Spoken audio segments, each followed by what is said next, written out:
YouTube channel एक simple सा question जिसके ऊपर हजारों वीडियोस हैं, लेकिन स्टिल कोई भी यूजफुल नहीं है क्योंकि सारी इन्फॉर्मेशन टुकड़ों में बटी पड़ी है। और इससे भी बड़ी प्रॉब्लम है कि इन्फॉर्मेशन आउटडेटेड है। 2020 पूरा चेंज हो चुका है। इसकी ऑडियंस से लेके कंटेंट क्रिएशन का प्रोसेस और इवन स्टैंडर्ड दोनों ही पहले से काफी ज्यादा कॉम्प्लेक्स भी हो गए और काफी ज्यादा आसान भी। लेकिन ये आपके लिए कॉम्प्लेक्स होगा या आसान, ये टोटली इस बात पे डिपेंड करता है कि आप कितनी नॉलेज के साथ स्टार्ट करते हो। और अगर आप वही 15-15 मिनट की वीडियो देख के सोच रहे हो कि आपका काम बन जाएगा, तो let me give a reality check, ऐसा नहीं होने वाला है। इसलिए इस वीडियो में मैं आपको एक beginner to advance level step to step guide देने वाला हूँ कि कैसे एक यूट्यूब चैनल स्टार्ट करना चाहिए। आपके पास वो नॉलेज होगी जो कि बाकी क्रिएटर्स को गेन करने में 3 से 5 साल लग जाते हैं। और मेरे इस बात पे क्यों विश्वास करना चाहिए, क्योंकि मैं खुद एक क्रिएटर हूँ जिसने 17 की एज में यूट्यूब स्टार्ट किया था और 5 से 8 अलग निशेस में काम कर चुका हूँ। और राइट नाउ आप जिस चैनल पे ये वीडियो देख रहे हैं, इस चैनल पे मैंने सिर्फ 1 साल के अंदर ही 50 से कम वीडियोस में 3,50,000 सब्सक्राइबर से ज्यादा गेन कर लिए हैं। और इसके सिवाय 30 लाख रुपए से ज्यादा अर्न भी कर लिए हैं। और ये सब मैं कर पाया क्योंकि मेरे पास एल्गोरिथम की नॉलेज के साथ साथ यूट्यूब बिजनेस की भी नॉलेज थी, जो कि आज मैं आप लोगों के साथ शेयर करने वाला हूँ। ये वीडियो किसी कोर्स से कम नहीं होने वाली है और हो सकता है इस वीडियो में मैं अपनी कुछ प्रीवियस वीडियोस को भी मर्ज करूँ ताकि आपको सारी नॉलेज एक सीक्वेंस में मिले। अगर आप इस वीडियो को पूरा देखोगे तो आपको सक्सेसफुल यूट्यूबर बनने से कोई नहीं रोक सकता, ये मेरा प्रॉमिस है। जो इन्फॉर्मेशन मैं शेयर करने वाला हूँ, लोग उसे अपने कोर्सेज में देते हैं या फिर चार्ज करते हैं इस चीज के लिए, और कई सारे तो बताते भी नहीं है क्योंकि इससे उनका बिजनेस ठप हो सकता है। लेकिन मुझे इस चीज से फर्क नहीं पड़ता। ये वीडियो 9 चैप्टर्स और 28 सब टॉपिक्स में डिवाइडेड है, तो आप खुद ही गेस कर लीजिए आपके सामने ज्ञान का कौन सा भंडार खुला हुआ है। तो बिना किसी देरी के शुरू करते हैं प्योर बेसिक से। YouTube को छोड़ के 18 ऐसे और सोशल मीडिया प्लेटफॉर्म्स है जो कि पे करते हैं, लेकिन हम YouTube पे ही क्यों काम करें और सिर्फ YouTube का ही इतना बोलबाला क्यों है? क्योंकि YouTube एक स्नोबॉल इफेक्ट की तरह काम करता है। बाकी सोशल मीडिया पे चीजें ट्रेंड के अकॉर्डिंग चलती है और फिर गायब हो जाती है। जो रील आपने 2022 में देखी थी, अगर उसे आप आज ढूंढने बैठोगे तो आपको वो मिलेगी ही नहीं, क्योंकि उस रील का ट्रेंड खत्म हो चुका है। इवन हो सकता है कि आपको वो क्रिएटर भी न मिले क्योंकि अब वो क्रिएटर रेलिवेंट नहीं रहा। ट्रेंड चेंज हो गया, कंटेंट चेंज हो गया और लोगों ने क्रिएटर को छोड़ दिया और किसी और क्रिएटर को देखना शुरू कर दिया। एज ए रिजल्ट उस क्रिएटर का करियर शुरू होते ही खत्म हो गया। उसने जो भी पैसे कमाए होंगे वो तब तक ही कमाए होंगे जब तक उसकी रील्स चल रही थी, लेकिन उसके बंद होते ही उसने कुछ नहीं कमाया होगा। वहीं YouTube पे ऐसा बिल्कुल भी नहीं है। YouTube पे आप एक बार कोई वीडियो बना के डाल दो तो उसके पैसे आपको तब तक आते रहेंगे जब तक आप जिंदा है। आप खुद कभी नोटिस करना कि आपको YouTube चलाते हुए 2 साल 5 साल पुराना भी कंटेंट सजेस्ट हो जाता है। इवन कई बार तो 10 साल पुराना कंटेंट भी सजेस्ट हो जाता है। और जब तक कंटेंट सजेस्ट हो रहा है यानी लोगों की फीड में आ रहा है, तब तक क्रिएटर पैसे कमा रहा है। इसको आप इस वे में भी ले सकते हैं कि बाकी सारे सोशल मीडिया प्लेटफॉर्म से कंटेंट की फीड है जहाँ चीजें आ रही है और जा रही है, लेकिन YouTube एक कंटेंट लाइब्रेरी है जहाँ पे चीजें स्टोर हो रही है। तो एक मेन रीजन YouTube को चूज करने का यही है कि यहाँ पे स्टेबिलिटी बहुत ज्यादा है। इस प्लेटफॉर्म को आप एक लाइफ टाइम करियर की तरह भी परस्यू कर सकते हो। इसके अलावा YouTube 2005 से चल रहा है और अभी तक 122 मिलियन लोग इसे रोज चलाते हैं और इस पे कंटेंट देखते हैं, यानी कि 12 करोड़ लोग रोज एक ही प्लेटफॉर्म चला रहे हैं। तो ऑब्वियसली कमिंग फ्यूचर में इसके बैन होने का तो कोई भी स्कोप नहीं है, क्योंकि ये खुद में एक पूरी इकोनॉमी भी चला रही है। अगर आज इंडिया में YouTube बंद हो जाता है तो पूरी 16,000 करोड़ की इकोनॉमी को इफेक्ट पड़ेगा और ऑब्वियसली सरकार खुद का इतना बड़ा लॉस तो नहीं करवाने वाली है। इसलिए टिकटॉक की तरह ये कोई रिस्की प्लेटफॉर्म नहीं है, बल्कि सबसे सिक्योर प्लेटफॉर्म है। तो अगर मैं आपको शॉर्ट में समझाऊं तो यहाँ पे पैसा लाइफ टाइम है, स्टेबिलिटी भी है और फ्यूचर सिक्योरिटी भी है और क्रिएटिव फ्रीडम तो भर भर के है। और ये इनफ है आपके लिए इस प्लेटफॉर्म को सीरियसली लेने के लिए, क्योंकि आजकल ये चारों चीजें तो किसी जॉब में भी नहीं मिलती। इसके सिवाय यूट्यूब से जो फेम मिलता है और जो पैसे मिलते हैं वो आपकी जिंदगी बदलने का पोटेंशियल रखते हैं। और इसका प्रूफ मुझे दिखाने की जरूरत नहीं है, आप लोग ये वीडियो देख रहे हो तो आपको ऑब्वियसली ये चीज पता होगी। रही बात अर्निंग की, तो मैं खुद एक छोटा क्रिएटर होकर भी इस साल 30 लाख रुपए से ज्यादा कमा चुका हूँ सिर्फ यूट्यूब से, और मेरी एज अभी सिर्फ 20 साल है। इंडिया में एक सॉफ्टवेयर इंजीनियर की एनुअल सैलरी 10 लाख रुपए होती है, यानी कि अगर एक तरह से देखा जाए तो मैंने एक सॉफ्टवेयर इंजीनियर से 3 गुना ज्यादा कमाया इस साल। और ये चीज बोल के मैं किसी इंजीनियर की डिसरिस्पेक्ट नहीं कर रहा, I really respect them, but मैं आपको एक करियर ऑप्शन दिखा रहा हूँ जो कि आपको ट्रेडिशनल एजुकेशन सिस्टम नहीं दिखाने वाला है। इवन आपके पेरेंट्स भी आपको ये चीजें नहीं बोलने वाले क्योंकि उनको खुद को भी नहीं पता। और रही बात बाकी यूट्यूबर्स की, तो ऑब्वियसली वो तो अपना कॉम्पिटिटर्स नहीं बढ़ाना चाहेंगे तो क्यों ही बताएंगे। अब पैसों की बात आ ही गई है तो ये भी समझ लेते हैं कि YouTube पैसे कैसे देता है और क्यों देता है। 90% ऑडियंस तो मेरे से यही चीज पूछती रहती है, इसलिए इस चीज को मैं एग्जांपल के साथ अच्छे से एक्सप्लेन करूंगा ताकि एक 10 साल का बच्चा भी समझ जाए। सबसे पहले आपको ये पता होना चाहिए कि YouTube को गूगल ओन करता है। गूगल 256 कंपनीज ओन करता है, जिसमें से YouTube भी है। YouTube की अर्निंग को समझने के लिए आपको हल्का सा गूगल को भी समझना पड़ेगा। गूगल दुनिया का सबसे बड़ा ब्राउजर है, सारी वेबसाइट सॉफ्टवेयर वगैरह आप गूगल पे जाके ही एक्सेस कर पाते हो। और गूगल पैसे कैसे कमाते हैं? जब आप किसी वेबसाइट पे जाते हो तो आपको साइड में या टॉप पे कहीं ना कहीं आपको ऐड दिखती होगी। ये ऐड दिखाने के लिए गूगल बिजनेस से पैसे लेता है और अपनी अर्निंग करता है। यूट्यूब का भी सेम फंड है। यूट्यूब पे भी वीडियो चलाने से पहले आपको काफी सारी एड्स दिखाई जाती है और उन एड्स की वजह से यूट्यूब अर्न करता है। और जब यूट्यूब थोड़ा बहुत अर्न करता है तो क्रिएटर्स के साथ भी उस चीज को शेयर करता है। अब बिजनेसेस यूट्यूब पे क्यों ऐड दिखा रहे हैं, मुझे लगता है ये मुझे समझाने की जरूरत नहीं है, क्योंकि ये नॉर्मल सी चीज है। जहाँ पे भी भीड़ होगी वहाँ पे ऐड दिखाई जाएगी। पहले लोग टीवी देखते थे तो वहाँ पे ऐड आती थी, फिर लोगों ने मॉल्स में जाना स्टार्ट किया तो वहाँ पे बैनर्स लगा दिए, थिएटर के अंदर एड्स लगा दिए एंड सो ऑन। अब यूट्यूब पे भीड़ है तो यूट्यूब पे भी एड्स चलेंगी। तो अगर मैं ये चीजें आपको हल्का सा टेक्निकल टर्म्स में समझाऊं तो ये कुछ इस तरह से बनेगा। सबसे पहले तो कंटेंट क्रिएटर्स यूट्यूब पे कुछ कंटेंट डालेंगे ताकि यूट्यूब की ऑडियंस इकट्ठी हो जाए, जिसके बाद कोई कंपनी यूट्यूब पे अपनी एड रन करने आएगी। अब क्योंकि यूट्यूब को गूगल ऑन करता है तो यूट्यूब अपना हिस्सा पहले ही निकाल के रख लेगा, जो कि होता है 45%, और बचा हुआ पैसा वो कंटेंट क्रिएटर को देगा ताकि वो यूट्यूब पे वीडियो डालना बंद न करे और भीड़ बनी रहे। तो यहाँ से आप ये समझ लो, जिस कंटेंट क्रिएटर के पास जितनी ज्यादा भीड़ होगी, यानी उसकी वीडियो पे जितने ज्यादा व्यूज आ रहे होंगे, जितने ज्यादा लोग उसे देख रहे होंगे, उसकी कमाई भी उतनी ज्यादा होगी। यूट्यूब सब्सक्राइबर्स के बेसिस पे पैसे नहीं देता, बल्कि व्यूज के बेसिस पे पैसे देता है। और क्योंकि गूगल इतनी बड़ी कंपनी है, वो इतना सारा डाटा अकेले मैनेज नहीं कर सकती, इसलिए गूगल एक अलग से अकाउंटेंट बैठा रखा है जिसे हम बोलते हैं गूगल एडसेंस। और हमारा सारा हिसाब किताब गूगल एडसेंस में होता है और वहीं से हमको पैसे आते हैं। जब यूट्यूब से पैसे आने लग जाते हैं तो उस चीज को हम यूट्यूब मोनेटाइजेशन बोलते हैं, यानी कि हमारा चैनल मोनेटाइज हो गया, उससे पैसे आएंगे। और इसका एक क्राइटेरिया होता है जो कि है 4000 घंटे वॉच आवर और 1000 सब्सक्राइबर्स। जब आपका ये क्राइटेरिया कंप्लीट हो जाता है तब आप मोनेटाइजेशन के लिए अप्लाई कर सकते हैं और आपको पैसे आना स्टार्ट हो जाएंगे अगर आप अप्रूव हो जाते हैं तो। मोनेटाइजेशन के और भी क्राइटेरिया है, जैसे कि शॉर्ट्स का क्राइटेरिया, लेकिन वो थोड़ा सा मुश्किल है, जिसके बारे में मैं आगे आपको अच्छे से डिटेल में एक्सप्लेन करूंगा। इसके सिवाय जब आप मोनेटाइजेशन के लिए अप्रूव हो जाते हैं तो आपको अपना बैंक अकाउंट लिंक करना होता है गूगल एडसेंस से, ताकि पेमेंट डायरेक्टली आपके बैंक अकाउंट में आ जाए। और ये नॉर्मली महीने के 20 से 25 तारीख के बीच में आपके बैंक अकाउंट में आ जाती है। और कितने पैसे आएंगे ये टोटली इस बात पे डिपेंड करता है कि आपने कितने व्यूज गेन किए हैं। और व्यूज के साथ साथ 2-3 चीजें और होती है जिसपे पैसे कितने आएंगे ये चीज डिपेंड करती है, लेकिन ये चीजें मैं आपको अभी नहीं समझाऊंगा, वीडियो में आगे समझाऊंगा। अभी समझाऊंगा तो काफी ज्यादा कॉम्प्लेक्स हो जाएगा। अभी के लिए आप मोटा मोटा ये समझ लीजिए कि आप वीडियो डालेंगे, उस पर व्यूज आएंगे तो आपको पैसे मिलेंगे। ये इनकम सोर्स को एड रेवेन्यू बोलते हैं, जो कि डायरेक्टली लिंक्ड होता है यूट्यूब और गूगल से। लेकिन इसके सिवाय भी यूट्यूब पे और भी तरीके हैं पैसे कमाने के, और उनमें से एक तरीका है स्पॉन्सरशिप। और स्पॉन्सरशिप क्या होती है उस चीज को भी अच्छे से एक्सप्लेन कर देता हूँ। मान लेते हैं आप लोग धोनी को देखते हो और उसे मानते भी हो, क्योंकि उस बंदे ने अपना नाम कमाया है। और कल को अगर धोनी बोले कि इस कंपनी का बैट बहुत अच्छा है और इससे काफी अच्छे तरीके से खेला जाता है, तो ऑब्वियसली आप लोग उस बैट को खरीदोगे, क्योंकि आप उसे अपना आइडल मानते हो, उसकी बातों पे आप विश्वास करते हो। यही चीजें कंपनीज को पता है, इसलिए वो कंपनी सेलिब्रिटी को ऐड देती है और ऐड करने के पैसे भी देती है। ठीक इसी वे में जब आप यूट्यूब पे अपना नाम कमा लोगे तो कंपनीज आपके पास भी आएगी कि ये लो पैसे, हमारे प्रोडक्ट को यूज करके दिखाओ अपनी ऑडियंस को, ताकि हमारा भी प्रॉफिट हो। ये चीज को स्पॉन्सरशिप कहते हैं या फिर प्रमोशन कहते हैं। और कंटेंट क्रिएटर्स की मैक्सिमम अर्निंग यहीं से होती है। गूगल एडसेंस से मैंने सिर्फ 8 लाख रुपए कमाया है इस साल, बाकी बचे हुए 22 लाख रुपए पूरे स्पॉन्सरशिप से आए हैं। तो कल को अगर आप कंटेंट क्रिएटर बन जाते हैं तो आपको स्पॉन्सरशिप करनी ही पड़ेगी, क्योंकि एड रेवेन्यू से आपका काम नहीं चलने वाला है। आप ग्रोथ कर ही नहीं पाएंगे अगर आप एड रेवेन्यू पे बैठे रहे तो। इसलिए जब भी आप किसी क्रिएटर को कुछ प्रमोट करते हुए देखते हैं तो समझ जाइए वो एक्चुअली में पैसे कमा रहा है, ताकि वो फ्यूचर में कंटेंट बनाता रह सके। लेकिन हाँ, ऑब्वियसली इसका मतलब ये नहीं है कि गलत चीजें प्रमोट करो, जैसा कि आजकल गैम्बलिंग ऐप्स को किया जा रहा है, लेकिन इसके बारे में भी हम आगे डिस्कस करेंगे। नाउ आई होप आप समझ गए होंगे कि यूट्यूब क्यों बेटर ऑप्शन है और कैसे वो क्रिएटर्स को पे करते हैं। अब ये भी देख लेते हैं कि यूट्यूब पे किस किस तरह की वीडियोस चलती है और कहाँ कहाँ चलती है। यूट्यूब शायद एक लौटा ऐसा प्लेटफॉर्म है जिसपे 2 साल के बच्चे से लेके एक 75 इयर्स का बूढ़ा भी कंटेंट कंज्यूम कर रहा होगा। और ये कोई फिक्शनल डाटा नहीं है। यूट्यूब किड्स, जहाँ पे बच्चों का कंटेंट डलता है, like nursery rhymes, moral stories, toy reviews, Pega pig and so on, वहाँ पे डेली के 500 मिलियन व्यूज जा रहे हैं, यानी कि 50 करोड़ बच्चे डेली कंटेंट कंज्यूम कर रहे हैं वहाँ पे। और नॉर्मल यूट्यूब पे डेली के 122 मिलियन एक्टिव व्यूज आते हैं, जिसका डाटा मैं आपको स्क्रीन पे शो कर देता हूँ। इस डाटा से आपको ये पता चल जाएगा कि किस एज ग्रुप के कितने लोग यूट्यूब चलाते हैं और उनको अगर नंबर में कन्वर्ट किया जाए तो वो कितने बनते हैं। नाउ जो चीज एक 13 साल का बच्चा देख रहा होगा, वो चीज कोई 40 साल वाला बंदा तो नहीं देख रहा होगा। इवन आप किसी भी एज ग्रुप को पकड़ लीजिए, उसमें भी आपको हद से ज्यादा वैरायटी दिख जाएगी। मैं भी आपको कुछ ऐसी वीडियोस दिखाता हूँ जो कि शायद आपने कभी देखी ही नहीं होगी।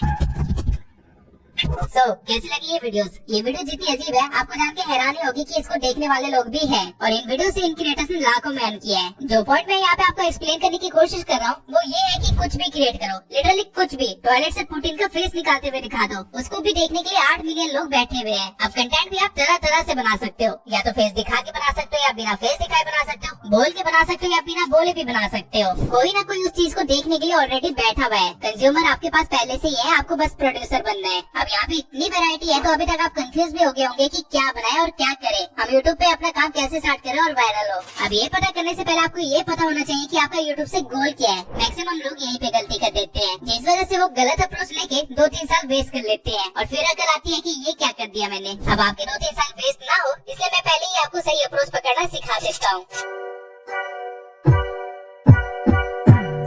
सबसे पहले आपको ये पता होना चाहिए कि आपको यूट्यूब से क्या चाहिए, पैसा या फेम। सारा गेम सिर्फ इन 2 एलिमेंट्स के आसपास घूमता है। मैं ऐसे क्रिएटर्स को भी जानता हूँ जिनका बहुत ही ज्यादा नाम है लेकिन वो मुश्किल से महीने के 15 लाख कमाते हैं। वहीं कुछ ऐसे क्रिएटर्स भी है जिनकी शक्ल आज तक किसी ने नहीं देखी है लेकिन वो महीने के 50 लाख तक अर्न करते हैं और दोनों ही अपनी लाइफ में काफी खुश है क्योंकि दोनों को वही चीजें चाहिए थी और उन्होंने वही अचीव किया है। कोई नाम कमाना चाहता था तो कोई गुमनामी में रह के काम करना चाहता था। जब मैंने 17 की एज में अपना काम स्टार्ट किया था तब मैं भी गुमनाम रह के अपना काम करना चाहता था, लेकिन 30 साल एक्सपेरिमेंट करने के बाद मुझे समझ आ गया कि गुमनाम रह के मैं अपने गोल को अचीव नहीं कर पाऊंगा, मुझे शक्ल दिखानी ही पड़ेगी और वो मैं करने भी वाला हूँ जल्दी। पॉइंट ये है कि जो मेरा गोल था उसके लिए मेरी अप्रोच गलत थी, या कह लीजिए कि टाइम के साथ मुझे अप्रोच चेंज करनी पड़ी रेलिवेंट रहने के लिए। अब मेजर फैक्टर तो मनी और फेम ही है लेकिन उसके नीचे थोड़े और सब फैक्टर्स हैं, लाइक आपको फास्ट ग्रोथ चाहिए या स्टेडी ग्रोथ चाहिए। यूट्यूब एक ऐसा प्लेटफॉर्म है जहाँ पे हर सक्सेसफुल क्रिएटर के पास कुछ यूनिक वे और नॉलेज है जिसकी वजह से कुछ क्रिएटर्स 1 महीने में 100 के भी क्रॉस कर लेते हैं, वहीं कुछ क्रिएटर्स 1 साल बाद भी ये गोल अचीव नहीं कर पाते। लेकिन कुछ क्रिएटर्स पैसा कमा के 1-2 साल में गायब हो जाते हैं, वहीं कुछ धीरे धीरे ग्रो करते रहते हैं और 10 साल तक कमाते रहते हैं। इसके सिवाय आपको ये भी पता होना चाहिए कि आपको यूट्यूब से एक एक्टिव इनकम चाहिए या फिर पैसिव इनकम चाहिए, यानी कि आप काम करते रहना चाहते हैं और पैसे कमाते रहना चाहते हैं, या फिर आप एक सिस्टम बैठाना चाहते हैं जिसके बाद आप कहीं पे भी चले जाए आपको पैसे आते रहेंगे।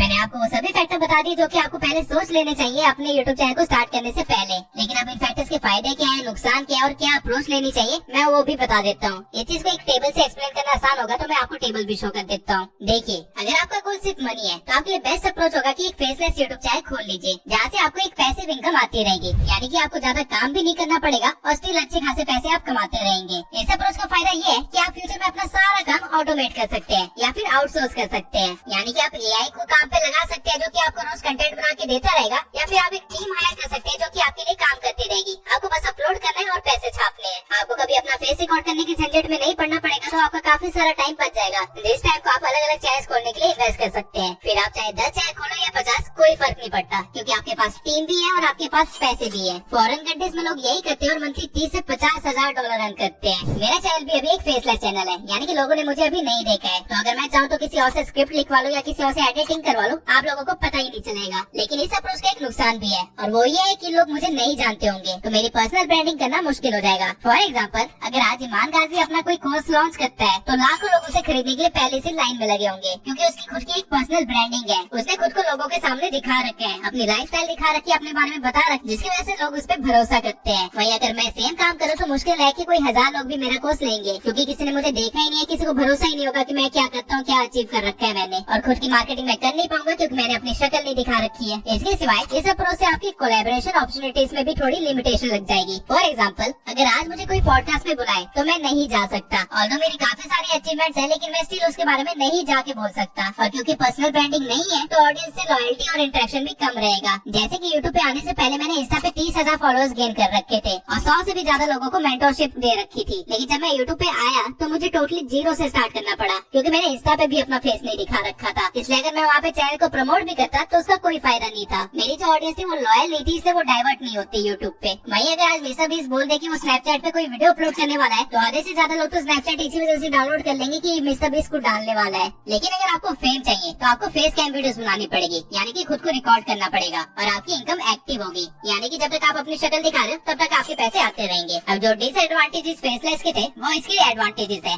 लाइक आप पर्सनल ब्रांडिंग कर सकते हो, खुद की मार्केटिंग कर सकते हो और ऑडियंस से ज्यादा बेटर कनेक्ट भी कर सकते हो। इवन कोलैबोरेशन अपॉर्चुनिटीज भी ज्यादा रहेगी। लेकिन नुकसान इस अप्रोच के भी है, आपकी शक्ल आपकी ही है, यानी आपको खुद को रिकॉर्ड करते रहना पड़ेगा जो कि काफी एनर्जी एनर्जी लेगा और काफी ज्यादा टाइम भी लेगा, जिसकी वजह से आप ग्रोथ पे अच्छी तरह से फोकस नहीं कर पाओगे, अलग अलग बिजनेस अपॉर्चुनिटीज नहीं देख पाओगे, क्योंकि सारा टाइम कंटेंट बनाने में जा रहा होगा। आप स्क्रिप्टिंग वगैरह का काम किसी और को दे सकते हो, लेकिन वॉइस ओवर करना और खुद को रिकॉर्ड करना ये आपको ही करना पड़ेगा, और ये कोई और नहीं कर सकता, इसको आप आउटसोर्स नहीं कर सकते। इसके सिवाय मल्टीपल चैनल्स खोलना और मैनेज करना बहुत ही मुश्किल हो जाएगा, क्योंकि एक ही चैनल आपकी इनफ जान खा जाएगा। यहाँ पे आपकी ग्रोथ स्टडी एंड स्लो होगी। बिजनेस चैनल में आप मास प्रोडक्शन कर सकते हो, लेकिन वो चीज यहाँ पे पॉसिबल नहीं होगी। अब ये थे फायदे और नुकसान दोनों के, फेम और मनी के। लेकिन एक तीसरी अप्रोच भी है, हाइब्रिड अप्रोच, यानी कि आप दोनों काम कर सकते हो। इसका एग्जांपल आप मेरे चैनल से ही ले सकते हो। आप लोग मेरी आवाज सुन रहे हो तो आपको पता है मेरी पर्सनल ब्रांडिंग कुछ हद तक तो हो रही है, लेकिन क्योंकि मैं फेस नहीं दिखा रहा हूँ इसलिए मास प्रोडक्शन भी कर पा रहा हूँ और अलग अलग चैनल्स भी खोल पा रहा हूँ। बाकी चैनल जो मैं खोल रहा हूँ वो पूरी तरह से ऑटोमेटेड है, जिसके लिए मैंने एक टीम बैठा रखी है जो कि सारा काम करती है। मैं सिर्फ अपलोड करता हूँ। मैं ये चैनल के लिए सारा काम मैं खुद कर रहा हूँ, जिसकी वजह से मैं ऑडियंस से कनेक्ट भी कर पा रहा हूँ। फ्यूचर में जब मेरे 500 के हो जाएंगे तो मैं इस चैनल पे अपना फेस रिवील कर दूंगा, फिर मैं खुद की मार्केटिंग करके कोलैबोरेशन अपॉर्चुनिटीज भी बढ़ा लूंगा और फेम मुझे इस चैनल से मिलेगा, जबकि मेरे बाकी सारे चैनल्स मुझे पैसे लाके दे रहे होंगे और उसमें मेरी इन्वॉल्वमेंट कम से कम होगी। मुझे पैसिव इनकम और फेम दोनों चाहिए थे, इसलिए मैंने इस अप्रोच को लिया है। अब आगे बढ़ने से पहले मैं चाहता हूँ कि आप लोग थोड़ा टाइम लो और सोचो कि आपको क्या चाहिए। अगर आपने सोच लिया तो मैं आपको एक और गुड न्यूज बता देता हूँ। ये इतना एडवांस हो गया है कि आप दोनों काम कर सकते हो, फेस कैम भी बना सकते हो और चैनल को ऑटोमेट भी कर सकते हो। तो कह लीजिए कि आप अगर सिस्टम को समझ गए तो आप अनस्टॉपेबल हो जाओगे। लेकिन ये चीज वीडियो में आगे बताऊंगा, अभी आपको बेसिक समझाने की जरूरत है। ना आपको यूट्यूब की वर्किंग पता है और आपको ये भी पता है कि आपको यूट्यूब से क्या चाहिए, लेकिन अब शुरू कैसे करें उस चीज पे आते हैं। सबसे पहले आपको ये पता होना चाहिए कि नीश क्या होती है। बेसिकली अगर आप YouTube पे रैंडमली कुछ भी डालते रहोगे तो अगले 100 साल में भी आप ग्रो नहीं कर पाओगे, क्योंकि लोगों को पता ही नहीं चलेगा कि वो आपको सब्सक्राइब क्यों करे। आप खुद देखिए, जब आप मार्केट जाते हो तो आपको पता होता है कि कौन सी दुकान पे क्या मिलेगा। फॉर एग्जाम्पल, अगर मुझे पेंसिल चाहिए तो मैं स्टेशनरी की दुकान पे जाऊंगा, वही मोबाइल चाहिए तो मैं इलेक्ट्रॉनिक्स या डिवाइसेस की दुकान पे जाऊंगा। लेकिन एज्यूम करते हैं कि एक ऐसी दुकान है जहाँ पे रैंडमली कुछ भी सामान मिल जाता है, ओनर को भी नहीं पता कि उसके पास क्या क्या है, तो आप क्या उस दुकान पे जाएंगे? बहुत ही रेयरली, क्योंकि कंफ्यूजन किसी को नहीं पसंद। सेम वे में लोगों को पता होना चाहिए कि आपका चैनल किस बारे में है। आपको सिर्फ एक ही टॉपिक पकड़ना है और इस टॉपिक को हम मार्केट के टर्म्स में नीश बोलते हैं, यानी कि कैटेगरी। अब यूट्यूब खुद सारे कंटेंट को 15 कैटेगरीज में डिवाइड करता है, जो कि आपको सामने दिख रहे होंगे। लेकिन इन कैटेगरीज में भी सब कैटेगरीज है, या फिर ये कह लो कि सब निशेज एग्जिस्ट करती है, जो कि हमें डिसाइड करनी होती है ताकि ऑडियंस को एग्जैक्टली पता हो कि किस चीज के बारे में हमारा चैनल है। फॉर एग्जाम्पल, अगर वुमन वाम की वीडियोस को देखा जाए तो यूट्यूब के नजरिए से वो कॉमेडी या एंटरटेनमेंट कैटेगरी में आएगी, लेकिन एक्चुअल में ऑडियंस उसके पास क्या देखने जाती है?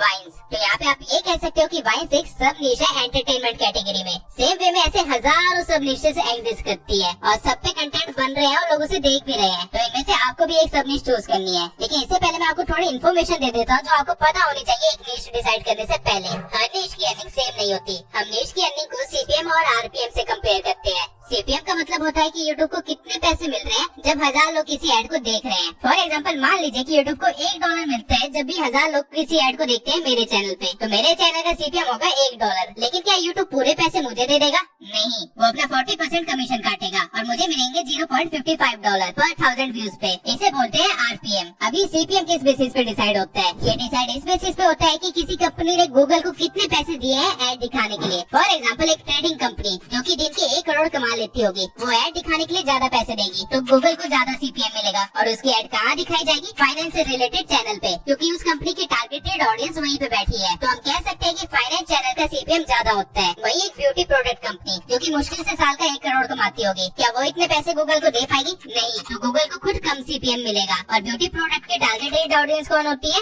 वो फीमेल जो कि डेली व्लॉग्स देखती है। तो हम कह सकते हैं कि डेली व्लॉग का CPM कम होगा कंपेयर टू फाइनेंस नीश। और अगर CPM कम है तो RPM तो ऑटोमेटिकली कम हो ही जाएगा, क्योंकि गूगल अपने पैसे नहीं छोड़ने वाला है। ठीक इसी तरह हर कैटेगरी और हर सब कैटेगरी की अर्निंग अलग होती है एड रेवेन्यू से। लेकिन इन सब कैटेगरीज में से आपको कौन सी कैटेगरी या नीश चूज करनी है वो कैसे डिसाइड करें, तो आइए ये भी बता देता हूँ। नीश ढूंढना कोई रॉकेट साइंस नहीं है, बस आपको आपका इंटरेस्ट या पैशन पता होना चाहिए। सोचिए अगर वुमन वाम ने वाइस की जगह एजुकेशन का चैनल खोला होता, ध्रुव राठी ने एजुकेशन की जगह टेक का चैनल खोला होता और टेक्निकल गुरुजी ने वाइस का चैनल बनाया होता, क्या लगता है आज ये लोग इतने सक्सेसफुल हो पाते जितने ये लोग हैं? ऑब्वियस आंसर है नहीं। लेकिन ये सारे आज दुनिया के सबसे बड़े क्रिएटर्स में काउंट होते हैं, क्योंकि इन्होंने अपने लिए एक सही नीश चूज की थी। पर आप लोग पूरी तरह से कंफ्यूज है कि मैं क्या नीश चूज करूँ, क्या ट्रेंडिंग नीश में जाऊँ या फिर जहाँ पे पैसे ज्यादा मिल रहे हैं वहाँ पे जाऊँ, या फिर जो मुझे आता है वो करूँ, और अगर मुझे कुछ नहीं आता तो मैं क्या करूँ? करूँ। टेक्निकल गुरुजी गैजेट्स रिव्यू और वुवन वाम वाइन्स इसलिए बनाते हैं क्योंकि ये उनका पैशन है। जब ये लोग सक्सेसफुल नहीं थे तब से ये लोग इस फील्ड में काम कर रहे हैं। अब इससे पहले आप लोग ये कहें कि आपका कोई पैशन नहीं है, मैं आपको बता दूं कि आप गलत हो। हर इंसान का एक पैशन या इंटरेस्ट होता है, बस उसको ढूंढना आना चाहिए। सोचिए अगर आपके पास दुनिया का सारा पैसा होता, अनलिमिटेड टाइम होता और कोई रिस्पॉन्सिबिलिटी नहीं होती तो आप क्या करते? आपका जो भी आंसर है वही आपका रियल इंटरेस्ट है। और अगर आपके पास कोई आंसर नहीं है तो ये देखिए कि आप अपने खाली टाइम में क्या करते हैं, या फिर आप अपनी डेली लाइफ में ऐसा कौन सा काम करते हैं जो कि सबसे ज्यादा टाइम कंज्यूम करता है। ये चीजें मूवी देखना, वॉक पे जाना, ओवर थिंकिंग जैसी छोटी चीजें भी हो सकती है और यही चीज आपकी सक्सेस की चाबी भी बन सकती है। आज के टाइम पे हर चीज पे कंटेंट बनाया जा सकता है और उसे मोनेटाइज किया जा सकता है। आपका जो भी पैशन, इंटरेस्ट या हॉबी है उसकी एक लिस्ट बना लीजिए। अगर ये लिस्ट लंबी है तो कोई प्रॉब्लम की बात नहीं है, बल्कि और भी ज्यादा फायदा है। तो मैंने पैशन ढूंढने पे इतना फोकस क्यों किया है इसका जवाब मैं लास्ट में दूंगा। तब तक हम चलते हैं अपने अगले पॉइंट पे। अब आपके पास कई सारी चीजें होंगी जिनमें आपका इंटरेस्ट है या फिर जिसकी आपको थोड़ी सी भी नॉलेज है, लेकिन हम इन सारी चीजों के ऊपर अपना चैनल नहीं बना सकते, इसलिए हम लोग इस चीज को और ज्यादा नैरो डाउन करेंगे। आपको ये पता करना है कि जो आपका इंटरेस्ट है उसके लिए कोई मार्केट अवेलेबल है या नहीं, और अगर नहीं है तो किस तरह से उसे क्रिएट किया जा सकता है। अगर इजी लैंग्वेज में समझाऊं तो मान लीजिए आपका इंटरेस्ट मूवी देखने में है और आप अच्छे से जानते हैं कि आपके आसपास जितने लोग हैं उन सबसे ज्यादा मूवीज आप ही देखते हो, तो आपको मूवी मार्केट को थोड़ा सा एक्सप्लोर करना है। आपको देखना है कि मूवी से रिलेटेड किस किस चीजों की डिमांड है और कौन कौन सी चीजें ट्रेंडिंग पे चल रही है। फॉर एग्जाम्पल मूवी से रिलेटेड समरीज, रिकमेंडेशंस, रिव्यूज और रिएक्शंस, इन सब चीजों की डिमांड है, तो आप इनमें से कुछ भी अपने इंटरेस्ट के अकॉर्डिंग चूज कर सकते हैं और उसके ऊपर कंटेंट बना सकते हैं। लेकिन जिन चीजों की डिमांड नहीं है उनकी भी डिमांड बनाई जा सकती है। फॉर एग्जाम्पल मान लीजिए आपके अंदर कमियां निकालने का टैलेंट है या फिर छोटी छोटी चीजें नोटिस करने का टैलेंट है और आपका इंटरेस्ट मूवीज में है, मूवीज ही आपका पैशन है, तो आप इस टैलेंट को कैसे यूज करेंगे? आप मूवीज के अंदर गलतियां निकाल के या मूवीज की डिटेल में कोई गलतियां निकाल के कंटेंट क्रिएट कर सकते हैं और लोग इसे भी देखेंगे। नहीं यकीन होता तो ये चैनल देख लीजिए। इस चैनल ने सिर्फ 112 वीडियो से मिलियन सब्सक्राइबर्स गेन कर लिए हैं और ये करता क्या है, मूवीज में गलतियां निकालता है। अब देखा जाए तो ये चीज की डिमांड थी नहीं मार्केट के अंदर, कोई नहीं सोचता कि यार ये मूवी देखी है मैंने, इसमें क्या क्या गलती हो गई, चलो फाइंड करते हैं। लेकिन स्टिल इस क्रिएटर ने अपने पैशन को पहचाना और उस पर कंटेंट क्रिएट किया और जब कंटेंट बना तो डिमांड अपने आप क्रिएट होने लगी और लोग उसे कंज्यूम भी करने लगे। अब ये काम आप तब कर सकते हैं जब आपके पास एक एग्जिस्टिंग मार्केट हो। फॉर एग्जाम्पल इस केस में मूवी वाली ऑडियंस ऑलरेडी एक एग्जिस्टिंग मार्केट थी जिनको बस एक नया प्रोडक्ट या कह लो एक नया कंटेंट मिल गया। लेकिन जब आपके पास ऐसी कोई मार्केट ही ना हो तो आप क्या करेंगे? आपको अपने कंटेंट के लिए एक सुटेबल मार्केट देखनी है जिसके साथ आप ब्लेंड कर सके लेकिन फिर भी आपकी यूनिकनेस बनी रहे। फॉर एग्जाम्पल मैंने कहा था कि ओवर थिंकिंग अगर किसी का पैशन है तो उस पर भी कंटेंट बनाए जा सकते हैं और इसका एग्जाम्पल ये रहा। Dude, if I weigh 99 pounds and eat a pound of nachos, am I 1% nacho? What? If you drop soap on the floor, is the floor clean or is the soap dirty? Dude, what are you talking about? Apple made a car. Would it still have windows? Alright, I'm going to bed before I get a contact. आप सबने ऐसी हजारों reels देखी होंगी, लेकिन आपने कभी सोचा कि ये कितना सिंपल और स्टिल कितना यूनिक आइडिया है। ठीक इसी तरह हर इंसान के मन में रोज हजारों थॉट्स आते हैं, लेकिन इसने अपने थॉट्स पे कंटेंट बनाया। अब ऑल्दो ये क्वेश्चंस काफी डीप होते हैं और इनके पीछे पूरी एक एक्सप्लेनेशन वीडियो बनाई जा सकती है जो कि एजुकेशन मार्केट का हिस्सा बन जाती, लेकिन इस क्रिएटर को पता था कि इसके पास एक्सप्लेनेशन का टैलेंट या पैशन नहीं है, तो इसने अपने कंटेंट को ह्यूमर मार्केट के साथ ब्लेंड कर दिया। अब नॉर्मली जब हम लोग ह्यूमर की बात करते हैं तो दिमाग में सबसे पहले वाइन्स आती है, फनी क्लिप्स आती है, जोक्स आते हैं या फिर ऐसी चीजें आती है, लेकिन कोई नहीं सोच सकता था कि डीप क्वेश्चंस को भी इस फनी वे में दिखाया जा सकता है या किसी की ओवर थिंकिंग में कितनी इंटरेस्टिंग हो सकती है। ठीक इसी तरह आपको अपने हर इंटरेस्ट को अच्छे से एनालाइज करना है और हर मार्केट में अपॉर्चुनिटी देखनी है और जहाँ पे ये दोनों चीजें मिल जाए वहाँ पे आप अपनी नीश के एक कदम और पास होंगे। अब हर चीज जिसकी मार्केट में डिमांड है जरूरी नहीं कि उसकी उतनी वैल्यू भी हो। नीड डिसाइड करते टाइम मनी हमेशा एक इम्पोर्टेंट फैक्टर रहेगा, लेकिन सिर्फ मनी के बेसिस पे अगर नीड डिसाइड करोगे तो आपका फेल होना ग्रांटेड है। और रीजन आपकी वीडियोस नहीं होगी बल्कि आपका माइंड होगा, क्योंकि जो चीज आप सिर्फ पैसों के लिए करते हैं उसे आप एज अ जॉब करते हैं और अगर आपने यूट्यूब को एज अ जॉब किया तो कभी ना कभी यहाँ से फ्रस्ट्रेट होकर इसको छोड़ने की कोशिश करेंगे या फिर नीड चेंज करते रह जाएंगे। यूट्यूब एक बिजनेस है ना कि जॉब, और बिजनेस हमेशा वही करना चाहिए जो कि आता है, ना कि वो जो दिखने में अच्छा हो। यूट्यूब की हर नीश की वैल्यू अलग है, यानी कि हर नीश वाले को अलग सीपीएम मिलता है और अगर मैं इनको सीक्वेंस में लगाऊं तो ये लिस्ट कुछ इस तरह से बनेगी, आप आराम से इसे देख सकते हैं। अब मार्केट एनालिसिस के बाद आपको ये देखना है कि आप अपनी नीश से कितना मनी जनरेट कर पाएंगे। आपको एक एग्जैक्ट नंबर तब तक पता नहीं चलेगा जब तक आपका चैनल मोनेटाइज ना हो जाए, लेकिन आप एक अप्रॉक्स अमाउंट लेके चल सकते हैं जो कि आप खुद भी कैलकुलेट कर सकते हैं। आपको सबसे पहले ये पता करना है कि आपकी नीश का एग्जैक्ट सीपीएम क्या है। ये आप अपनी नीश के किसी बड़े क्रिएटर की क्यूएनए में जाके पता कर सकते। सीपीएम से और आपकी नीश के एवरेज व्यू से आप एड रेवेन्यू में कितना जनरेट कर पाओगे वो निकल जाएगा। और फिर आपको ये देखना है कि जो आपने नीश चूज करी है उसमें स्पॉन्सरशिप कितनी मिलती है। और स्पॉन्सर का कोई एग्जैक्ट प्राइस तो नहीं होता, लेकिन इसको आप ऐसा भी लेके चल सकते हो कि आपको एड रेवेन्यू से जो आ रहा है उसका 2x या 3x आपको स्पॉन्सरशिप में मिल जाएगा पर मंथ। और इस तरह आप एक अप्रॉक्स अर्निंग निकाल सकते हो। ये एक्यूरेट नहीं है लेकिन अप्रॉक्स है। अब ये गेम थोड़ा सा कॉम्प्लिकेटेड है। अगर मैं एग्जांपल से समझाऊं तो फाइनेंस वाले चैनल्स पे व्यूज कम आते हैं तो लोग सोचते होंगे कि यहाँ अर्निंग नहीं है, जबकि उनका सीपीएम सबसे ज्यादा होता है, यानी कि उनकी अर्निंग कम व्यूज में भी काफी ज्यादा है। वही एंटरटेनमेंट नीश में मिलियंस में व्यूज आते हैं, लेकिन इनका सीपीएम सबसे कम होता है। इसलिए इनकी मिलियन व्यूज के बाद भी एट द एंड इनकी अर्निंग मॉडरेट ही होती है। इसके सिवाय हर चैनल का सीपीएम अलग हो सकता है, भले ही वो सेम नीश के अंदर क्यों ना हो, क्योंकि सीपीएम काफी सारे फैक्टर्स पे डिपेंड करता है, जो कि मैं आगे किसी न किसी चैप्टर में आपको समझा ही दूंगा। अभी के लिए आप ये देखिए कि मैंने प्रीवियस सभी स्टेप्स को फॉलो करके ये सोचा था कि मूवी एक्सप्लेनेशन नीश में घुसूंगा, लेकिन मूवी एक्सप्लेनेशन एंटरटेनमेंट कैटेगरी में आएगी और इसका सीपीएम कम मिलेगा। इसके सिवाय इस नीश में स्पॉन्सरशिप भी ज्यादा नहीं आएंगी, तो मैं इस नीश को चूज नहीं करूंगा क्योंकि मनी वाले फैक्टर में ये नीश फेल हो गई है। अब मैं दोबारा से स्टेप 1 पे जाऊंगा और सारे स्टेप्स को फिर से फॉलो करूंगा। और जब मुझे कोई ऐसा टॉपिक या सब टॉपिक मिल जाएगा जो इन तीनों सर्कल्स के अंदर फिट हो, तो मैं उसे एज अपनी नीश चूज कर लूंगा। अब वैसे तो इतने में आपकी नीश डिसाइड हो जाएगी, लेकिन आप एज ए क्रिएटर चीजों को ना देखते हुए एज ए बिजनेसमैन भी चीजों को देखते हैं। लेट्स अज्यूम आपने प्रीवियस सारे पार्ट्स को फॉलो करके अपना एक कंक्लूजन निकाला कि आप हेल्थ एंड फिटनेस से रिलेटेड चैनल खोलेंगे जहाँ पे आप एक्सरसाइजेस बताएंगे। लेकिन आप सोचिए कि क्या ये काम आप अगले 5 साल तक कर सकते हैं? क्या 5 साल बाद भी आप अपनी ऑडियंस को कुछ यूनिक प्रोवाइड कर पाएंगे? बेसिकली हम 6 मसल्स को ट्रेन करते हैं। अगर आप 6 मसल्स की 10 अलग अलग एक्सरसाइजेस भी बताएंगे, वो भी 10 अलग अलग वीडियोस में, और मान लेते हैं कि आपने थोड़े बहुत चेंजेस करने के बाद इसको रिपीट भी कर लेते हैं, तो भी आप सिर्फ 120 ही वीडियोस बना पाएंगे, जो कि आप आराम से 1.5 साल के अंदर कवर कर लेंगे। फिर आप क्या करेंगे? क्योंकि दोबारा कंटेंट रिपीट करने के बाद तो चैनल डेड हो जाएगा, यानी कि व्यूज आना ही बंद हो जाएंगे। अब इस टाइम पे आपको अपने चैनल का नीश चेंज करके एक ब्लॉग चैनल बनाना पड़ जाएगा। और ठीक इसी तरह जहाँ आपने चैनल स्टार्ट करने के टाइम सोचा था कि सिर्फ 1-2 घंटे एक्सरसाइज करके रिकॉर्ड करके वीडियो डाल दूंगा, अब आपको पूरा दिन कैमरे के सामने रहना पड़ेगा। और हो सकता है कि ये चीज आपको लंबे टाइम तक पसंद न आए, क्योंकि हम सब में से हर कोई इतना ज्यादा सोशल नहीं है। और वही दूसरी साइड जिसने मूवी समरी पे भी चैनल खोला होगा, वो 10 साल बाद भी यूनिक वीडियो डाल सकता है। तो फिटनेस में पैसा तो ज्यादा है, जो कि आप 2 साल तक अच्छा खासा कमाओगे भी, लेकिन फिर आप कंगाल होने लग जाओगे। वही एंटरटेनमेंट नीश वाला 2 साल बाद भी अपनी वीडियो डालता रहेगा और अगले 8 साल और काम करेगा जब आप कुछ नहीं कर रहे होंगे। इसलिए स्टार्टिंग में नीश डिसाइड करते टाइम उसको आप एज अ 5 ईयर प्लान सोचना, और जरूरत पड़ने पे आप अपनी नीश को किस तरह कन्वर्ट कर सकते हो ये भी ध्यान में रखना। और नीश कन्वर्ट करने के बाद वो चीज आपके लिए सुटेबल है या नहीं, इस चीज को अपनी टॉप फैक्टर में हमेशा रखना। यूट्यूब पे 114 मिलियन से भी ज्यादा चैनल्स है और बहुत ज्यादा चांसेस है कि आपने जो भी नीश डिसाइड की होगी उसमें ऑलरेडी काफी सारे बड़े प्लेयर्स होंगे जो कि आपकी ऑडियंस को ट्रैप करके बैठे होंगे। तो उनको आप कैसे बीट करोगे? या फिर कंपटीशन को देख के नीश ही चेंज कर लोगे? आपको ऐसा कुछ नहीं करना है। यही रीजन है कि स्टार्टिंग में मैंने आपको पैशन ढूंढने के लिए कहा था, क्योंकि अगर आपका कोई पैशन है या फिर किसी चीज में आपका इंटरेस्ट है, तो फिर आपको कंपटीशन की फिगर करने की जरूरत नहीं है, क्योंकि आपका कंटेंट खुद में यूनिक बन जाएगा। Let me explain. अगर आपका किसी नीश में इंटरेस्ट नहीं है तो आपको उसकी ज्यादा नॉलेज नहीं होगी, और वीडियो बनाने के लिए आप यहाँ वहाँ से इन्फॉर्मेशन कलेक्ट करेंगे, या फिर हो सकता है अपने कॉम्पिटिटर्स की वीडियो को मर्ज करके एक कंक्लूजन वीडियो बना देंगे। अब क्योंकि आपको ज्यादा नॉलेज नहीं है, तो आप अपनी ऑडियंस के लेवल पे ही होंगे, और आपकी ऑडियंस भी ठीक उसी तरह रिसर्च करेगी जिस तरह आपने की थी, जिसकी वजह से आपकी ऑडियंस को आपके चैनल पे कोई यूनिक वैल्यू प्रोवाइड नहीं होगी। और अगर ऑडियंस ने कॉम्पिटिटर्स की वीडियो देख रखी होगी, तो उनको ये भी पता चल जाएगा कि आपने कॉपी किया है, इसलिए वो आपको सब्सक्राइब भी नहीं करेंगे।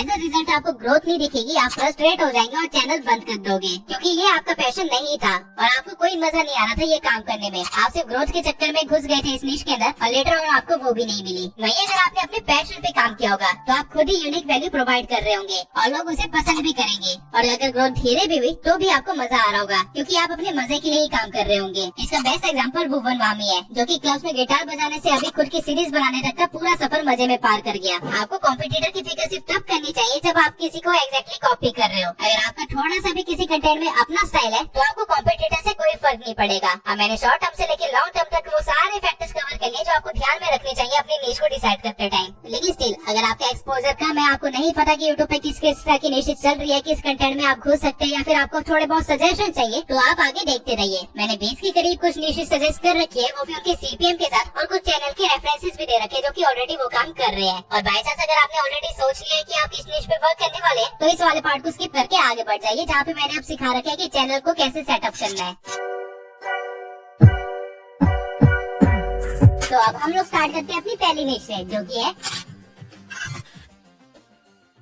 आप में से कितने लोग हैं जो बचपन में सावधान इंडिया, क्राइम पेट्रोल, अदालत या फिर सीआईडी जैसे शो देखा करते थे? आई एम श्योर काफी सारे होंगे। बट डू यू नो आप लोगों को ये शो देखने में इतना ज्यादा मजा क्यों आता था? ये शो एक्चुअली में एक थ्रिलर की तरह वर्क करते थे, जहाँ आपका दिमाग एक डिटेक्टिव की तरह सोचने में मजबूर हो जाता था। और यही रीजन था कि हर शो की टीआरपी इतनी ज्यादा थी और इवन आज भी लोग उनको देखना पसंद करते हैं। लेकिन यूट्यूब पे ये निश अभी ज्यादा एक्सप्लोर नहीं की गई है। सर्च करने पे मुझे सिर्फ 2 ही चैनल्स मिले जो ये काम कर रहे हैं। पहला क्रिमिनल कोड। ये चैनल हाल ही में हुए कुछ अनोखी क्रिमिनल स्टोरीज के बारे में बताता है और उनको किस तरह सॉल्व किया गया और सॉल्व करते करते क्या क्या ट्विस्ट है उस कहानी में, ये सारी इन्फॉर्मेशन देता है। ये सारी इन्फॉर्मेशन आप बहुत इजीली गूगल से या फिर न्यूज़पेपर से गैदर कर सकते हैं। और सोशल ब्लेड की माने तो ये चैनल हर मंथ $250 से लेकर $4000 तक अर्न कर रहा है। अब इससे पहले कि आप लोग कमेंट में मुझे गालियाँ लिखे, मैं आपको पहले ही बता दूं कि सोशल ब्लेड की अर्निंग पूरी तरह से एक्यूरेट नहीं होती है। ये बस उस रीच की लोएस्ट आरपीएम को और हाईएस्ट आरपीएम को कैलकुलेट करके उनके बीच की अर्निंग बता देता है। अगर आप चाहते हैं कि आपको किसी चैनल की अर्निंग पता चल जाए तो आप इस सोशल ब्लेड की अर्निंग के बीच का एवरेज ले सकते हैं और वो चैनल की एक्चुअल अर्निंग के थोड़ी तो आसपास होगी। अब क्रिमिनल कोड जैसे ही ठीक एक और चैनल है इस निश में जिसका नाम है एक्सप्लोर विद अस, जो कि केसेस को खुद सॉल्व करने का ट्राई करता है और उसकी डॉक्यूमेंट्री बना के वीडियोस डालता है। और ऐसा करके इस चैनल ने 5 मिलियन से भी ज्यादा सब्सक्राइबर्स गेन कर लिए हैं और पर मंथ ही $7000 से लेके $121,000 तक अर्न कर रहा है। अगर आप इसे इंडियन रुपीस में कन्वर्ट करेंगे तो ये चैनल हर मंथ कम से कम 58 लाख रुपीस तो कमा ही रहा है। अब इस तरह का चैनल रन करना कोई मुश्किल काम नहीं है। इंडिया के अंदर वैसे भी क्राइम केसेस काफी ज्यादा बढ़ रहे हैं, तो आप इन केसेस को फिल्टर आउट कर सकते हैं और जो केसेस कुछ अनोखे हो या जिसमें कुछ ज्यादा ट्विस्ट हो उनकी कहानी वेबसाइट से या फिर न्यूज़पेपर के थ्रू गैदर करके उसके ऊपर एक वीडियो बना के उसे मोनेटाइज भी कर सकते हैं। और इन सभी काम में आपकी शक्ल दिखाने की कोई जरूरत नहीं है। अब ये न्यूज काफी ज्यादा फनी भी है और काफी ज्यादा इंटरेस्टिंग भी है। पहले आप इस वीडियो को देखिए। रुको देखने तो पहले कितना गड्ढा है यार, ये साला पानी तो एकदम ठंडा है यार, मजा आ गया भाई। आओ बहुत मजा है, तो भाई आओ जल्दी। एक चैनल है जिसका नाम है सब लोल है। ये चैनल इसी तरह की एनिमल्स की फनी क्लिप्स का कंपाइलेशन बनाता है और उसके ऊपर कुछ फनी वॉइस ओवर करके अपनी वीडियो को अपलोड कर देता है। और ऐसा करके इसने अपने चैनल पे 2.5 मिलियन से भी ज्यादा सब्सक्राइबर्स गेन कर लिए हैं। और अगर सोशल ब्लेड की माने तो ये चैनल हर महीने $10,000 से लेके $162,000 तक अर्न कर रहा है। लेकिन ये अर्निंग थोड़ी सी गलत है क्योंकि इसमें शॉर्ट्स के व्यूज भी काउंट कर लिए गए हैं। इस चैनल के शॉर्ट्स पे आराम से 500K से लेके 1 मिलियन तक के व्यूज आ जाते हैं। लेकिन अगर मैं अपने एक्सपीरियंस से बताऊं तो ये चैनल हर महीने कम से कम 5 लाख रुपए जनरेट तो कर ही रहा होगा और शॉर्ट से जो इसे अर्निंग मिल रही होगी वो अलग। इस तरह की वीडियोस बनाना बहुत ही आसान काम है। आपको ऐसी डॉग की फनी क्लिप्स वगैरह सब फेसबुक से बहुत इजीली मिल जाएगी या फिर आप यूट्यूब से भी उन वीडियोस को उठा सकते हैं और उसके ऊपर कुछ भी फनी डबिंग करके आप अपनी वीडियो को चला सकते हैं। लिटरली आप कुछ भी बोल सकते हैं क्योंकि क्लिप तो ऑलरेडी फनी है ही, लोग उसे देखेंगे। बस आपकी वॉइस ओवर उसे थोड़ा सा और इंटरेस्टिंग बना देगी। लेकिन गलती से भी इन वीडियो की कंपाइलेशंस को बिना वॉइस ओवर की अपलोड करने की मत सोचना, वरना आपका चैनल मोनेटाइज नहीं होगा। अब जिस तरह आप पिछली न्यूज में से कुछ फनी वॉइस ओवर करके ग्रो हो रहे थे, ठीक उसी तरह अगर आप इसे ऑलरेडी एग्जिस्टिंग शो या मूवी के ऊपर फनी डबिंग करें तो आप भी एबी ब्लैक की तरह ग्रो कर सकते हैं। एक चैनल ने सिर्फ 45 वीडियोस में ही 105 की सब्सक्राइबर्स गेन कर लिए हैं और वो भी सिर्फ सीआईडी के पुराने एपिसोड्स के ऊपर फनी डबिंग करके। एक बार मैं आपको इसकी वीडियो का छोटा सा हिस्सा दिखा देता हूँ।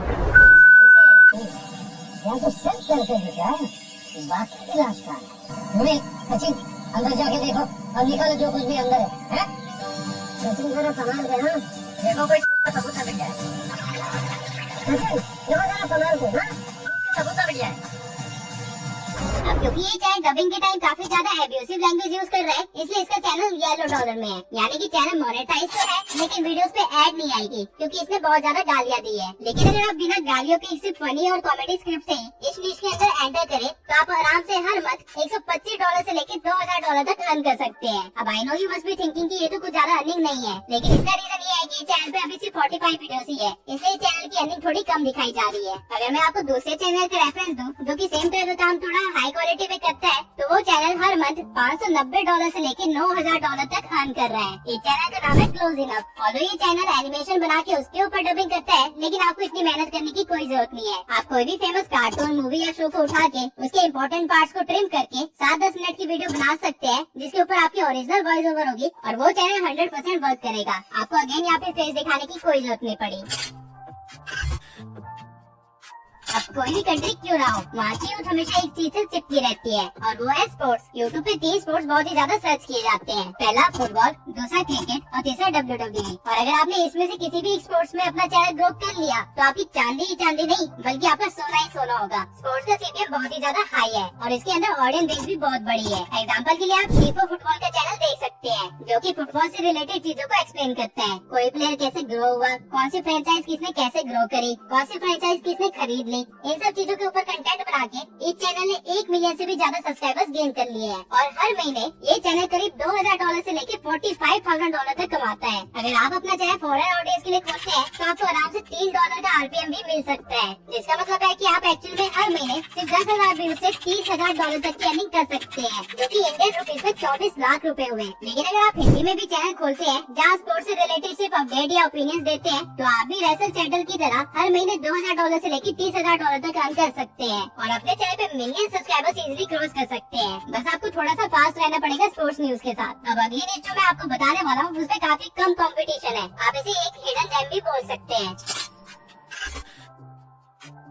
सरकार आए दिन कुछ न कुछ नई योजनाएं निकालती रहती है और पुरानी भी ऐसी काफी सारी योजनाएं हैं जिसके बारे में आम आदमी को पता ही नहीं है, जबकि ये सारी पॉलिसीज उनके फायदे के लिए बनी थी। आप इसी टॉपिक से रिलेटेड एक चैनल ओपन कर सकते हैं एक SB सरकारी योजना की तरह और हर महीने $200 से लेके $3,000 तक अर्न कर सकते हैं। लेकिन आपकी एक्चुअल अर्निंग यहाँ से नहीं होगी। ये चैनल हर सरकारी योजना से रिलेटेड वीडियो डालता है और कुछ अपडेट होने पे उस वीडियो को दोबारा से अपडेट करके दोबारा डालता है। लेकिन आप इस चैनल से एक कदम आगे बढ़ सकते हैं। आप गवर्नमेंट पॉलिसीज के साथ साथ गवर्नमेंट एग्जाम के ऊपर भी कंटेंट डाल सकते हैं। किसी न किसी स्टेट में हर टाइम कोई ना कोई गवर्नमेंट एग्जाम चल ही रहा होता है, लेकिन काफी सारे लोगों को गवर्नमेंट एग्जाम के फॉर्म्स कहाँ से मिलेंगे, उसको कैसे फिल करना है, ये सब की नॉलेज नहीं होती है और वो यूट्यूब पे ही इस चीजों को सर्च करते हैं। लेकिन उनको यूट्यूब पे भी इससे रिलेटेड कोई अपडेटेड कंटेंट नहीं मिलता। आप फॉर्म कहाँ से रजिस्टर करें, कहाँ से फिल करें, इसके ऊपर कंटेंट बना के इजिली ग्रो कर सकते हैं और आपकी एक्चुअल अर्निंग कहाँ से आएगी वो भी मैं आपको बता देता हूँ। किसी भी एग्जाम के फॉर्म का लिंक या पॉलिसी की रजिस्ट्रेशन का लिंक आप अपने व्हाट्सएप कम्युनिटी में डाल सकते हैं और लिंक से डालने से पहले आप किसी लिंक शॉर्टनर का यूज कर सकते हैं जो कि आपको पैसे देता हो। एक ऐसा ही लिंक शॉर्टनर है shrinkme.io। ये लिंक शॉर्टनर आपको हर 1000 क्लिक पे $4 देता है और सरकारी एग्जाम फॉर्म्स के लिंक लोग आग की तरह शेयर करते हैं, इसलिए उन लिंक्स पे 10,000 क्लिक्स लाना कोई मुश्किल काम नहीं है। अब अगर हम थोड़ी सी मैथ करें तो आपके एक लिंक पे 10,000 क्लिक्स आने से आपको $40 तक की अर्निंग हो सकती है और अगर आपने 30 दिन ऐसे लिंक शेयर किए तो आपको $1,200 की अर्निंग हो जाएगी, जो कि इंडियन रुपीज में 80,000 से भी काफी ज्यादा है। इसके सिवाय एड रेवेन्यू से जो आपको पैसे आ रहे होंगे वो अलग होगा और साथ में आपको काफी सारे ऐसे लोग भी मिलेंगे जो कि कहेंगे कि आप उनकी तरफ से फॉर्म भर दीजिए और इस चीज के लिए वो आपको कमीशन वगैरह देने के लिए भी तैयार हो जाएंगे, तो वो अर्निंग भी आपकी अलग होगी। आप सरकारी एग्जाम के फॉर्म्स, आप योजनाओं के फॉर्म्स और साथ में बैंक जॉब के फॉर्म्स भी भर सकते हैं। इस नीश में मुझे सिर्फ एक ही चैनल मिला है और वो भी इस चीज को अच्छे से नहीं कर रहा है, तो आपके लिए ये नीश पूरी तरह से ओपन है। आपको करना क्या है कि आपको बस एक अपनी व्हाट्सएप कम्युनिटी बनानी है जहाँ से लोग इजिली आपके लिंक्स को और ज्यादा शेयर कर पाए। अगर आप यूट्यूब से स्टार्ट करते हैं तो आपको अपनी व्हाट्सएप कम्युनिटी बनाने में कोई ज्यादा मुश्किल नहीं आएगी और अगर आप एक रूरल एरिया से हैं तो आपको अच्छे से पता होगा कि सरकारी फॉर्म्स कितने ज्यादा भरे जाते हैं।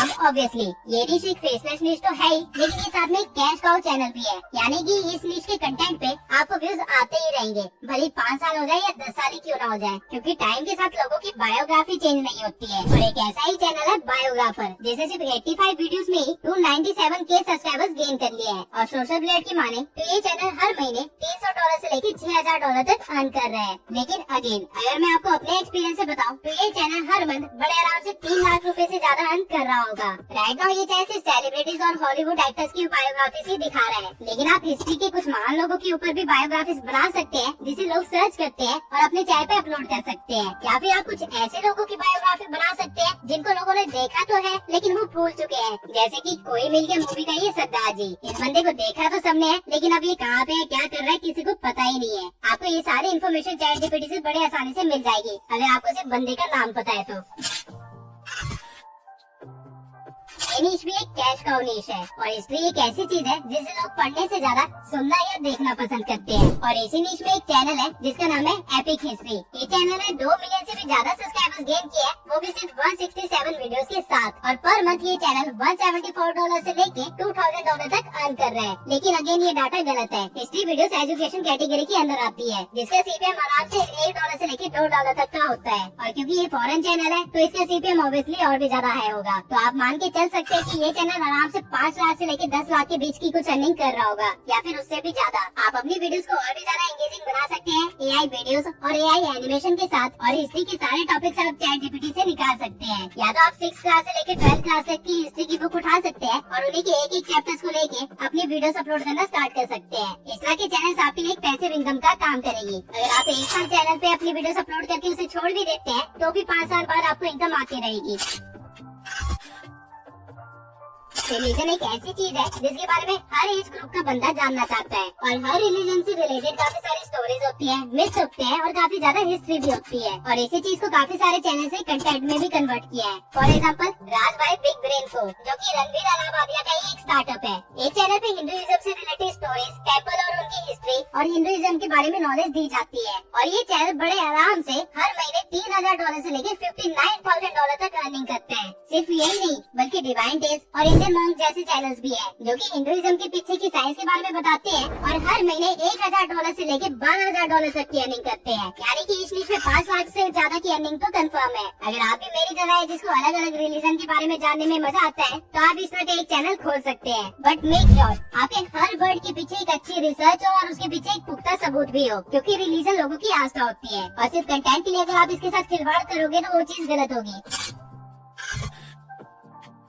वीडियोस को वायरल करने में एंगेजमेंट का काफी बड़ा रोल होता है, और अगर टॉपिक कंट्रोवर्शियल हो या फिर कुछ ऐसा हो जिसमें काफी सारे पर्सपेक्टिव दिए जा सके, तो आपकी एंगेजमेंट तो रॉकेट की तरह उड़ेगी। ठीक है, ऐसा ही एक चैनल है द वाई फाइल्स। एक चैनल ने 3 मिलियन से भी ज्यादा सब्सक्राइबर्स गेन किए हैं, और हर महीने ये बड़े आराम से $5,000 से लेकर $79,000 तक अर्न कर रहे हैं। बट ऐसा ये अपने चैनल पे क्या डाल रहा है? बेसिकली ये चैनल हर कंट्रोवर्शियल टॉपिक के ऊपर, जैसे कि एरिया 51 या एलियंस या फिर मिस्टीरियस टॉपिक्स के ऊपर, like time travel and alternative universe, इन सब चीजों से रिलेटेड हर तरह की वीडियो बनाता है। एक्सप्लेनेशन वीडियोस, स्टोरी वीडियोस और पॉसिबिलिटी वीडियोस भी। अब ये सारे टॉपिक्स ऐसे हैं जो कि लोगों का ध्यान बड़े इजीली खींच लेते हैं, और क्योंकि हमारे पास इन चीजों से रिलेटेड किसी चीज की कंफर्मेशन नहीं है, इसलिए लोग अलग अलग पर्सपेक्टिव देते हैं अपने कमेंट्स में, जिससे इसकी एंगेजमेंट तो काफी ज्यादा हाई है। और ये चैनल के क्रिएटर ने अपना फेस रिवील तो कर रखा है, लेकिन ये काम आप बिना शक्ल दिखाए भी बड़े आराम से कर सकते हैं।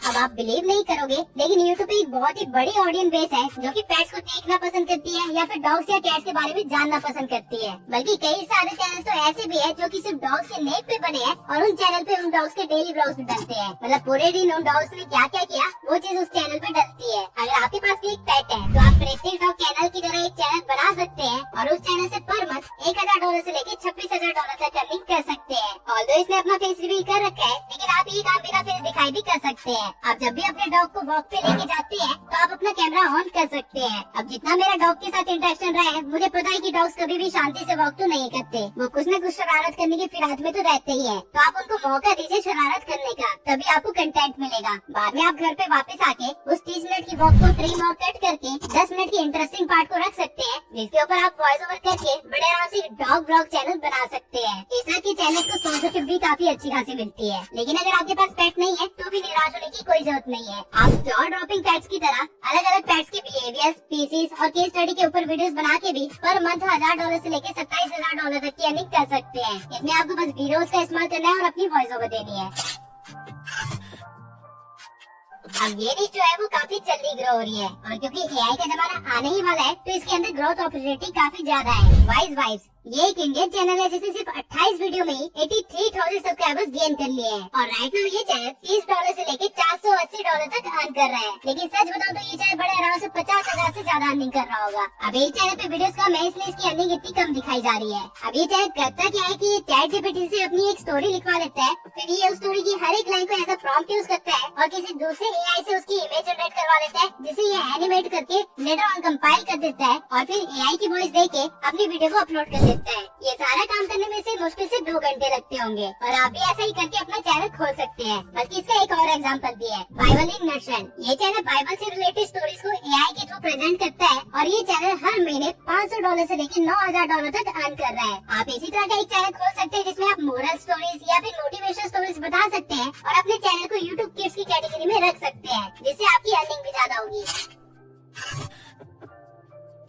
अब मूवी समरीज के ऊपर तो काफी सारे चैनल्स हैं, तो ऑब्वियसली मैं आपको ये करने के लिए तो नहीं बोलूंगा, लेकिन सिनेमा सेंस एक ऐसा चैनल है जो कुछ डिफरेंट कर रहा है। इस चैनल पे 9 मिलियन से भी ज्यादा सब्सक्राइबर्स है और ये चैनल हर महीने $2000 से लेके $36,000 तक रन करता है। अब ये चैनल करता क्या है कि ये मूवीज के अंदर कमियां निकालता है। बेसिकली हर मूवी या शो सिर्फ एंटरटेनमेंट के लिए बनी होती है और ऑब्वियसली हर चीज जो मूवी में दिखाई जाती है वो लॉजिकल तो नहीं हो सकती, बट ये चैनल मूवीज को पकड़ता है, उनके अंदर लॉजिक निकालने की कोशिश करता है और अगर लॉजिक ना मिल रहा हो तो उसे रोस्ट करता है। ये करना कोई मुश्किल काम नहीं है, खासकर इंडियन सिनेमा के साथ तो बिल्कुल भी नहीं। और लोगों को कमियां देखने में तो मजा आता ही है, चाहे वो मूवी के अंदर हो या किसी और इंसान के अंदर हो। तो ये चैनल ग्रो करना काफी आसान है, बस आपको ट्रेंडिंग मूवीज के ऊपर वीडियो बनानी है और आपको पता भी नहीं चलेगा कब आप मिलियन सब्सक्राइबर्स क्रॉस कर चुके होंगे।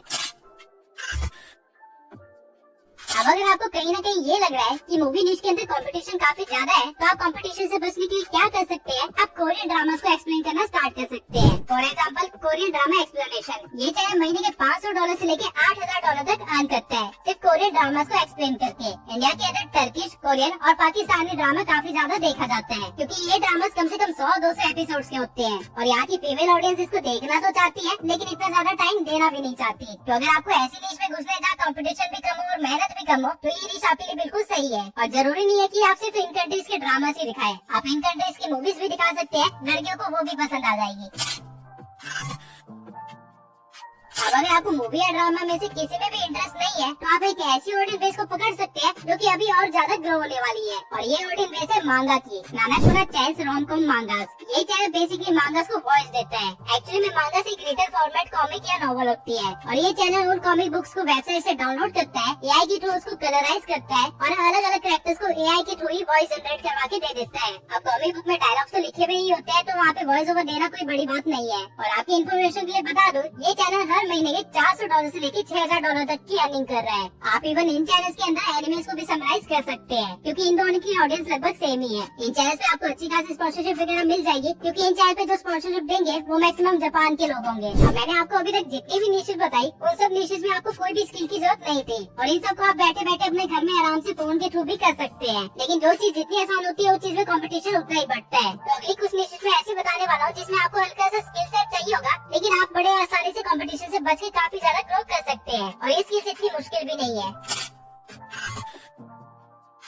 खाना बनाना एक बेसिक स्किल है जो हर एक बंदे को आनी ही चाहिए, और अगर आप अपनी स्किल्स को थोड़ा बेहतर कर ले तो आप सुविधा नेट रसोई की तरह एक चैनल खोल सकते हैं और महीने के $4,000 से लेके $67,000 तक अर्न कर सकते हैं। इस चैनल पे आपको तरह तरह की कुकिंग रेसिपीज और स्नैक रेसिपीज मिल जाएगी, और अगर आप अलग अलग कंट्रीज की फूड रेसिपी बताने लग जाए और एक फॉरेन चैनल खोल ले, तो आप फूड फ्यूजन पीके की तरह मंथली $8,000 तक भी इजिली अर्न कर सकते हैं। बल्कि इन वीडियोस को आप फेसबुक पे भी अपलोड कर सकते हैं, जहाँ से हो सकता है कि आपको यूट्यूब से भी ज्यादा अर्निंग आ जाए। अगर आपको कुकिंग नहीं भी आती है, तो आप अपनी मम्मी या बहन से बात कर सकते हैं और उनके साथ अपना चैनल ओपन कर सकते हैं। कुकिंग का काम वो संभाल लेंगे और आप सिर्फ रिकॉर्डिंग, शूटिंग, एडिटिंग और अपलोडिंग का काम संभाल लेना। आपको शूट करते हुए अपने आप को दिखाने की कोई जरूरत नहीं है, सिर्फ हाथ और कढ़ाइयाँ दिखा के भी काम हो जाएगा। इवन आप चाहे तो वॉइस ओवर दे भी सकते हैं, नहीं भी दे सकते। काफी सारे चाहे तो बिना वॉइस ओवर के भी रन हो रहे हैं।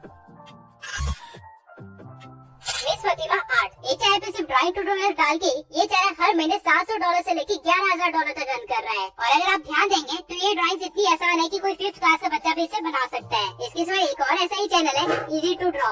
ये चैनल सिर्फ एनिमेशन से रिलेटेड ड्राइंग्स बनाता है और उसे रिकॉर्ड करके हर महीने $900 से लेके $15,000 तक अर्न करता है। अगर आपको ड्राइंग में इंटरेस्ट है तो आप सिर्फ अपना हाथ दिखा के भी अर्निंग कर सकते हैं। और अगर आप अपनी स्किल्स को थोड़ा अपग्रेड कर देंगे और लोगों के स्केचेस और पोर्ट्रेट्स बनाने लग जाएंगे, तो आप लोगों से चार्ज भी कर सकते हैं उनके पोर्ट्रेट्स बनाने के लिए। राइट नाउ आर्टिस्ट लोग ₹5,000 लेते हैं एक पोर्ट्रेट बनाने के, तो आप इसे अपना एक फुल टाइम बिजनेस भी बना सकते हैं और महीने के लाखों निकाल सकते हैं।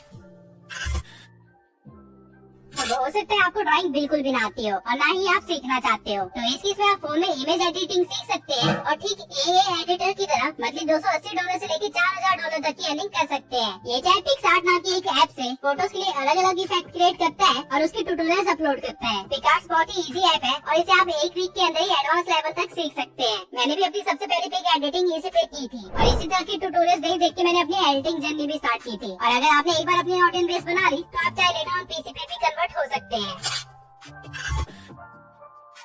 ये एक और फेसलेस नीश है जिसको सीखना और सिखाना बहुत ही आसान है। ड्राइंग सिर्फ पेपर पे नहीं की जाती बल्कि डिजिटल आर्ट की भी एक अलग ही दुनिया है। आपने NFT वगैरह के बारे में तो सुना ही होगा। फंगजाओ एक चैनल है जो कि डिजिटल आर्ट से रिलेटेड कंटेंट डालता है और ये हर महीने अपने चैनल से $150 से लेकर $2000 तक की अर्निंग करता है। लेकिन ये अर्निंग भी थोड़ी गलत है। अगर मैं सच बताऊं तो ये चैनल आराम से 1 लाख से तो ऊपर अर्न कर ही रहा होगा और इस तरह की चैनल को काफी बड़े बड़े कंपनी से भी स्पॉन्सरशिप आराम से मिल जाते हैं, जहाँ पे आप इजिली $1000 तक चार्ज कर सकते हैं स्पॉन्सरशिप के लिए। तो अगर आप महीने में एक स्पॉन्सरशिप भी करेंगे तो आपके $1000 तो कंफर्म है और एड रेवेन्यू से जो आएंगे वो अलग। अब इस निश में अभी इतना ज्यादा कंपटीशन नहीं है, तो अगर आप अपने स्किल्स अपग्रेड करके इस निश के अंदर एंटर कर जाते हैं तो आप बहुत ही जल्दी ग्रो हो जाएंगे। और ये बार आप AI का इस्तेमाल करके भी आर्ट जनरेट करना सिखा सकते हैं और उसके ट्यूटोरियल भी डाल सकते हैं। अब बस यही कुछ ऐसी निशेस थे जिसमें आपको स्किल्स की जरूरत है। अब आ जाते हैं हम अपने अगले निश पे, सेल्फ गाइड। ये चैनल ने सिर्फ 43 वीडियोस में 51,000 सब्सक्राइबर्स क्रॉस कर लिए हैं और ये चैनल सिर्फ फैशन से रिलेटेड टिप्स देता है। इसमें ये अपना फेस तो नहीं दिखाता बल्कि बेरोज